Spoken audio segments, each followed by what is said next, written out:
Alpine, and Renault as they were known before their marketing rebrand, have always had a rocky relationship with Formula 1. They've achieved incredible glory, winning 2 drivers and constructors titles with Fernando Alonso. Their engine powered Mansell and Williams to a drivers and constructors title win in 1992. In 93, it was Williams and Prost winning in a Renault-powered car. In 94, they won the constructors. Then in 95, 96 and 97, a Renault-powered car won both titles again. Then, when Red Bull joined the sport, Renault were once again the top engine producer, helping the blossoming team win 4 straight title doubles. When F1 engines were V8s or V10s with massive capacities, Renault pumped out engines that were worth their weight in gold. But as soon as the sport switched to the 1.6-litre V6s in 2014, Renault's decline began. Engines failed, customers abandoned them, their works team imploded, and now they've hit rock bottom. The end of Renault is here, and what a disappointment it is. Renault have confirmed the cancellation of their plans to supply engines for the 2026 Formula 1 season and beyond. The French manufacturer announced on Monday that its engine factory at Viry-Châtillon would be transformed into an engineering centre of excellence by the end of 2024. The decision comes ahead of the introduction of new engine regulations to F1 in 2026, with the Renault Group-owned Alpine brand now expected to agree a deal to have their power units supplied by Mercedes. Under the changes, the Viry-Châtillon base, which has been designing and building engines since Alpine's parent company Renault entered the sport back in the 1970s, will be renamed Hypertech Alpine. The assumption is that the factory will focus on the Alpine brand, which Renault have recently tried to revive, as well as work on the other Alpine-branded race teams such as the WEC team. Though, having been trackside to watch both of their cars retire from the 24-hour Le Mans earlier this year due to engine issues, I don't hold out much hope for them being any more successful than their F1 team were. As a result of the consultation process with the employee representatives, during which discussions were constructive and an independent assessment was conducted, Alpine's management confirms its project to transform the site into a centre of engineering and high-tech excellence by late 2024, a statement from the company said. Formula 1 activities at Viry, excluding the development of a new engine, will continue until the end of the 2025 season.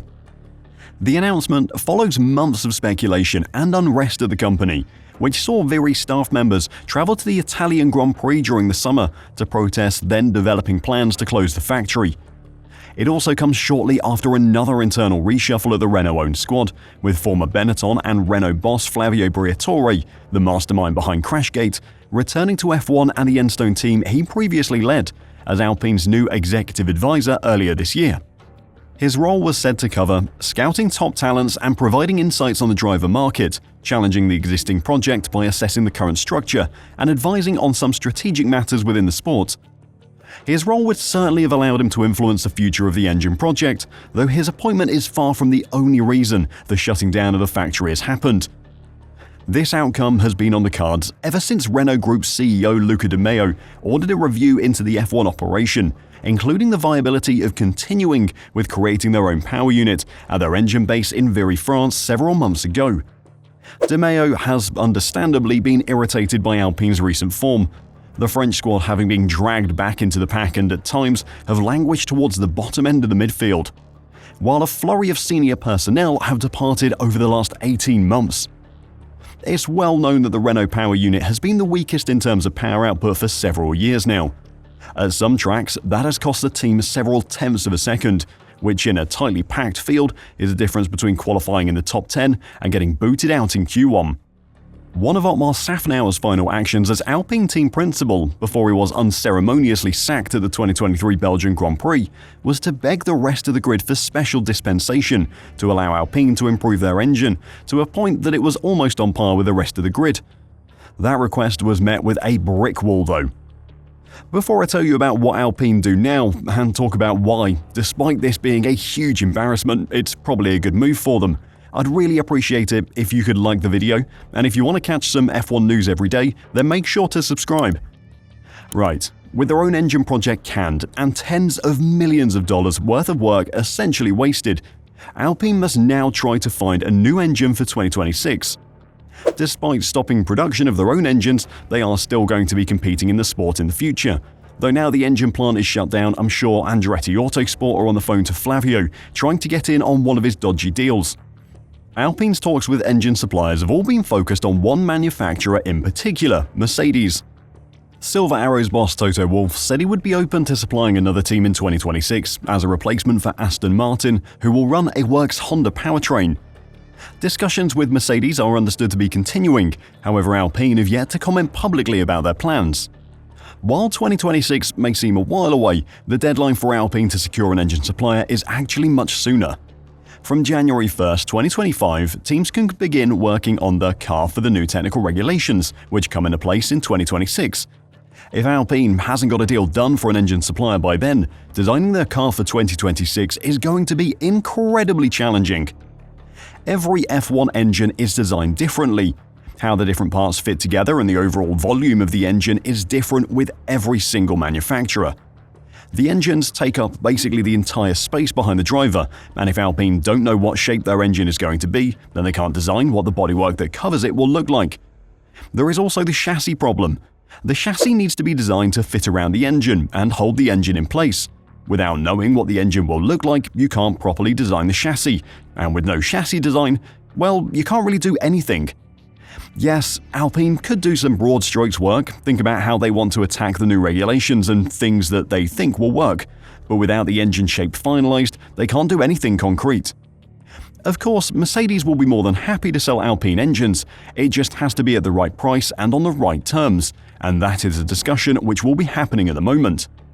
It would be easy to assume that with Alpine shutting down their own engine manufacturing, their uncompetitiveness of recent years would only get worse. However, that probably isn't the case. Renault engines have been incredibly underwhelming for a number of years now. When F1 moved to the turbo-hybrid 1.6-litre V6 engines in 2014, the Renault engine was a mess. After winning 4 straight title doubles with Sebastian Vettel and Red Bull, Renault produced an appallingly bad engine. It was unreliable, underpowered, and after less than 2 years, Christian Horner tried his hardest to get the Renault engine out of the Red Bull cars. They terminated their contract with the French engine provider, but after failing to find another supplier, they re-signed with them but stuck a Tag Heuer badge on it instead, not trusting Renault to look after the engine they'd built. McLaren then had the unfortunate fate of using Renault engines for 3 years before moving to Mercedes from 2021 onwards. While being a works team, meaning they build their own car and engine, has historically been seen as a favourable way to run an F1 team, McLaren have shown in recent seasons that it isn't the only way to find success. The Mercedes customer team has dominated their supplier this year and outperformed them in the second half of 2023. Renault's choice to buy Mercedes engines may actually help their competitiveness rather than hinder it.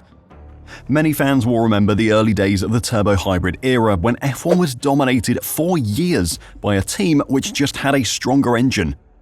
What Mercedes achieved from 2014 to 2016, when F1 last shook up its power unit regulations, will be in Renault's thoughts. Out of 59 races over those 3 years, Mercedes won 51, dominating the championships by huge margins. So while the loss of Renault as an engine manufacturer on the surface looks bad, it is likely to work out for the best for the team. It is an incredibly sad end to the third most successful engine manufacturer in F1 history though. Renault have turned their F1 team into a marketing stunt for their Alpine brand. The team aren't interested in F1 success anymore, they just want the eyes on the forgotten sports car name.